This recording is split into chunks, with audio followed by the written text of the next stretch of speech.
Topic po natin, tamang pag-inom ng tubig base sa bigat, base sa edad, sa laki ng katawan, tapos anong mga sakit matutulungan ng pag-inom ng tubig.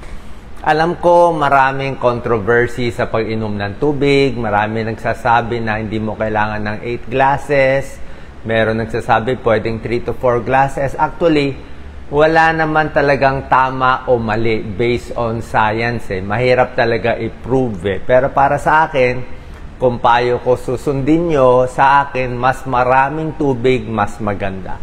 Okay? 8 glasses minimum o mas marami pa, mas maganda sa panahon ngayon. Tingin ko, mas panalo, mas mahaba buhay, pero nasa sa inyo. Libre naman yung tubig. Yan na lang ang libre. Ang hindi libre, yung kidney failure, ma-UTI, ma-hospital, yun na hindi libre. Pero ang tubig, libre. Di ko alam ba't pa natin kailangan tipirin ang tubig. Science-based health benefits of water. Okay? Ang katawan natin, 70% water. Ayan, no? Almost 70%. Pag kulang ka sa tubig, minsan meron ka mararamdaman, minsan wala. Headache, bad breath, nagka-constipate, mabilis heartbeat, pagod. Okay? Pero bukod dito, marami pang iba. Yung iba, nag-heart failure, nagda-dialysis, kidney failure. Marami pa. Maraming benepisyo pag inom ng tubig mula ulo hanggang paa. Sa utak, yung mga headache, mga migraine, nakukuha ng pag-inom ng tubig. Pag nanghihina ka, iinom ka lang ng tubig.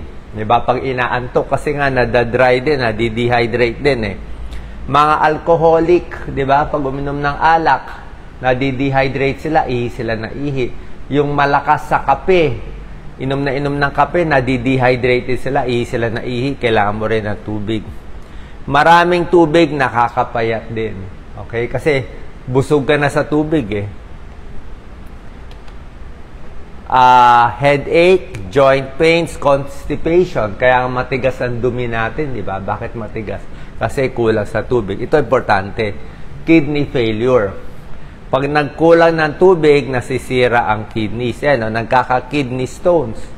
Bakit nagkakaroon ng kidney stones? Tubig lang ang panlaban yan. Pero pag kidney stones, maraming tubig. Baka 8 glasses of water, hindi na pwede. Baka 10 hanggang 12 basong tubig pag kidney stones na.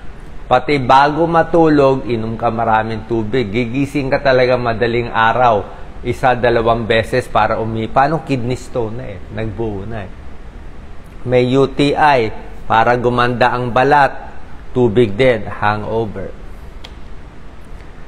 Ang katawan natin, ayan 70% water. Ang lungs natin, 90% water. Okay? Brain natin, 75% water. Dugo natin, halos lahat tubig. Skin natin, 80%. Muscle, 75% water. Kahit ang buto mismo, 25% water. So, kailangan mo talaga. Kailangan ng atay natin. Hindi gagana yung atay, yung metabolism, pag walang tubig. Pag digestion, paano tutunawin ng tiyan, ng bituka kung walang tubig? Laway, kailangan mo laway. Di ba? Pag kulang ka sa tubig, dehydrated ka yan. Pag inom ng tubig, pag gising sa umaga, 2 to 3 glasses. 1 baso pag gising, habang kumakain, 2 baso. Mula tanghali, hanggang hapon, 2 to 3 glasses ulit. Bago matulog, 2 baso, 8 glasses. Pero sa akin, medyo kulang na 8 glasses ngayon. Depende kung nagtatrabaho ka sa labas. Diba? Paano kung global warming, sobra init ngayon, sobra humid, pinagpapawisan ka, kulang na 8 glasses. Baka 3 litro. Yung mga mataas ang creatinine, may kidney disease, stage 1, stage 2, stage 3, tanong nyo sa nephrologist niyo. Sasabihin niya sa inyo, ang kailangan yung tubig, usually 3 litro or 12 glasses of water. Okay, ganun karami. Meron kayong napapanood na video, nagba-viral, sasabihin, masama ang maraming tubig na kamamatay. Okay, tama yun. Marami. Ano ibig sabihin ng marami? Ang marami, 5 litro. 5 litro, marami. O, 20 glasses of water. Di matayabot ng 20 eh. Marami, baka 4 na litro, 16 glasses, medyo lampas na yon. O, yun ang marami. Pero ang 8 baso, hindi marami. 12 glasses, hindi marami. Kaya wag tayo magka-issue sa ganung topic. Ang sobrang dami, sobra-sobra daming tubig. Okay? Pero 8 to 12, tama lang yan. Depende sa trabaho, depende rin sa laki ng katawan. Ito, tignan nyo maigi. Ginawa ko na ng table eh. Ito yung baso ng tubig. Okay? Na kailangan mo. Ito yung litro. Kasi yung iba, 1 glass. Tatanungin, Dok, ano 1 liter? Ayan, inayos ko na. Ito, kilo. Ano kilo mo? Meron ulit magre-reklamo, Dok, kilo yan eh. Kailangan pounds eh. So, ito, pounds. Okay? So, tingnan nyo ilang pounds kayo. Kung kayo ay bata, bata pa, kunwari, ito, 59 pounds. Yan o, bata. So, pag bata, mga 3 to 4 glasses pa lang in a day. Bata pa eh. Pero pwede na mas marami kung bata eh. Kung ganito, 119, okay? 119 pounds o 54 kilos, mga 6 to 8 glasses of water, 1.5 to 2 liters, pwede. Katulad ko, 158 pounds ako, lalaki, 8 glasses of water. Mas mataba ka pa, 10 glasses of water. Pero itong graph, sa tingin ko ngayon, medyo mali na to eh. Ito siguro para sa mga nakatira sa malamig na lugar eh. Pang-Amerika to eh. Sa ating kulang na to. Yang ito sa mga babae, 120 pounds, 6 glasses, kulang to sa tingin ko. Mainit masyado sa atin. Sobra ka mapapawisan. Pwede kung nasa office ka lang buong araw naka-aircon. Pero pag lumalabas ka, messenger, may trabaho, pinapawisan, dagdagan mo 2 basong tubig. Yan, maximum, mga 14 glasses of water. Pero depende pa rin yung mga runner, yung iba, mas marami pa. Tulad na sinabi ko, para sa tiyan, para sa balat, pampapayat, kahit sa dugo. Paggawa ng dugo, kailangan din tubig. Paggising sa umaga, very important. 1, 2 basong tubig. Magbabaon ka rin ng tubig sa trabaho mo. Kung gusto mo tsaa, pwede rin. Gusto mo lemon water, pag-usapan natin. Gusto mo lemon water, gusto mo buko, o ano, titingnan natin kung ano maganda. Yan, every meal may tubig, bago matulog, tubig, maraming sakit, sa kidney, sa utak, sa puso, sa tiyan, many disease, kahit sa arthritis, may tulong po. Pag-usapan lang natin konti, lemon water tsaka coconut water. Lemon water, pag konting lemon lang, di parang baliwala lang. Pero pag dinamihan mo konti, syempre may dagdag benefit siya bukod sa sinabi ko pa. Okay? Ang dagdag benefit niya, ayan, pwede mo lagyan lemon water. Huwag lang sobrang tapang, Siguro sa 1 litro, kalahating lemon lang siguro. Kalahating lemon. Hydration, para sa utak, sa constipation, kidney stones. Ito, pareho lang to sa tubig eh.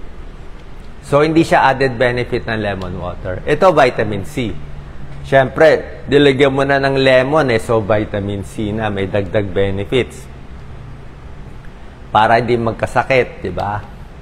Weight loss, pwede, pareho, tubig o lemon water. Baka ayaw mo yung walang lasang tubig, gusto mo may lasa, pwede rin. Ito pwede mo gawing alternative, di ba? Ayaw nga natin ng soft drinks, ayaw natin ng iced tea, ng matatamis, kaya lemon na lang. Sabi nyo walang lasa, at least ito may lasa. Imbis na matatamis, ito pampalit mo. Yung iba kasi ayaw ng tubig.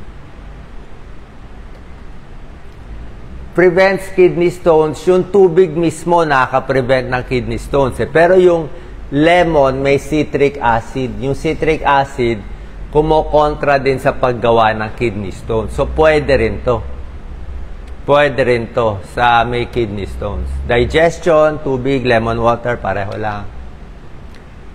Ano naman po side effect? Ang tubig walang side effect. Pero itong lemon water, ang pinaka side effect lang kung masyado matapang. Kung konting lemon lang, pwede na. Kung nagtitipid, kalamansi, konti lang pwede na. Huwag mo na lagyan ng sugar. Kung sugar, matamis nakakataba. Pero yung side effect lang niya, mainly, kung masyado matapang, baka masira ipin, baka medyo mahapdisat yan. Yan lang konti, mahapdisat yan, masira ipin, yun lang naman. Pero otherwise, okay naman siya. Next, coconut water. O, sabihin mo, Doc, ayoko tubig Gusto ko buko. Okay? Sige, ito ang problema sa buko. Ang tubig, 0 calories. Ang tubig hindi nakakataba. Kala nyo lang nakakataba. Ang buko, may 44 calories bawat baso. Isang buko, mga 2 baso yon, 88 calories. Kainin mo pa yung laman, 100 calories. Almost 200 calories pag malaki yung buko. So, ito, hindi siya unli kasi pwede kang tumaba. Benefits ng buko, ganun din. Pero ito kasi, bukod sa tubig, may potassium siya. Mga pinapawisan. Para siyang sports drink. Para siyang energy drink o sports drink. Potassium, sodium, calcium. May dagdag siya. Yan, huwag din sobrahan. Ayan, marami siyang nutrients. Tulad na sinabi ko, di ba? May carbohydrate siya pa, may konting protein, may antioxidant pa ang buko, maganda rin. Sa diabetes, okay naman, may component na may benefit. Pero syempre, pag sobra daming inumin mo, baka tumaas din blood sugar. Kidney stones, tubig na lang o lemon water. Ito, basically, yung liquid sa buko juice. Ay maraming buko juice natin nilalagyan ng matatamis ibang usapan So pag lemon water or buko, wag na lagyan na sugar. Para sa puso, okay lang naman ang coconut water. Ito maganda, after exercise, pag pagod, 'di ba? Pinapawisan, maganda yung buko. Pwede siya. Kasi pampalit ng potassium Mga low potassium, pinapawisan, nagka-cramps, pinupulikat, pwede ito. Yung jogging, daily source of hydration, pwede. Medyo mura din ang buko. Bottom line, may benefit din siya. Okay? So, sana po nakatulong to. Tubig lang, pag kulang inom nyo. Paano malalaman kung sobra o kulang ang tubig? Tingnan yung kulay ng ihi. Pag ang kulay ng ihi nyo masyado ng madilaw, very yellow, very orange, kulang na kayo sa tubig, habulin na natin. Dapat hindi na po kayo inuuhaw. Pag nauuhaw kayo, ibig sabihin, dehydrated na kayo. Kulang na. So, wag na hintayin mauhaw. Bilangin nyo 8 glasses. On the average, pwede up to 6 to 8 kung medyo maliit ang katawan. Pero kung malaki ang katawan, mas marami ang kailangan. Salamat po.